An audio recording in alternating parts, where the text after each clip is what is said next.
On this Silverado 2500 with the 6.6 diesel, P0016 means the ECM may be seeing the crankshaft position and camshaft position signals disagree with each other. The truck may run normally at times, or it may show a warning light, run rough, or have a start and run concern depending on when the fault shows up. In plain terms, we are dealing with a possible cam-to-crank relationship problem, so keep both signal plausibility and mechanical synchronization in mind. The ECM is comparing the crankshaft position sensor signal against the camshaft position sensor signal, and this code is about that relationship not looking plausible. For the monitor logic, treat the running conditions as the gate. Once those conditions are met, the diagnostic runs continuously. The listed time since the diagnostic ran last is less than 1.0 seconds.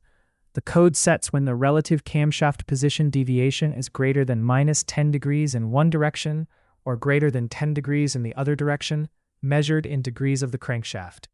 That tells us this is not just a dead sensor check. It is a cam-to-crank relationship check. Before getting into the P0016 path, start with the basic system checks and follow a structured diagnostic approach. Do not skip that front-end work, because power, communication, scan data, or other obvious vehicle-level issues can send you down the wrong path. Turn the ignition on with the vehicle in service mode. Before chasing P0016, make sure the related camshaft position signal codes are not set. If those codes are present, check what they mean first.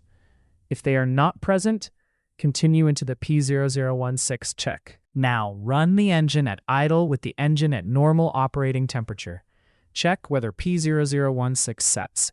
If it does not set, reproduce the operating conditions for the monitor or reproduce the captured conditions from the stored data, and confirm whether the code stays gone.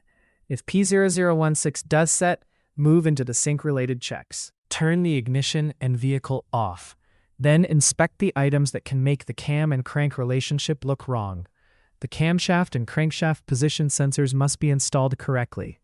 The crankshaft reluctor ring must be aligned, and the timing belt or chain and its tensioner must not have excessive play or be installed incorrectly. If one of those conditions is found, correct it as necessary. If none of those conditions are found, do not guess at a part. Pause and recheck the earlier diagnostic path, because the return point in this path is not clear enough to safely assume the next move. After the correction, or after the initial no-code result, operate the vehicle within the monitor conditions. You can also use the captured conditions from the stored data. The goal is simple. Verify P0016 does not set. If it sets during verification, one of the same types of conditions is still present. If it does not set, the result is all okay. Then finish by verifying the repair and confirming the code stays gone. The key with P0016 is to prove whether the fault is current, handle related signal concerns first, and stay disciplined through the checks without guessing. For more diagnostic training, visit stepdiagnostics.com.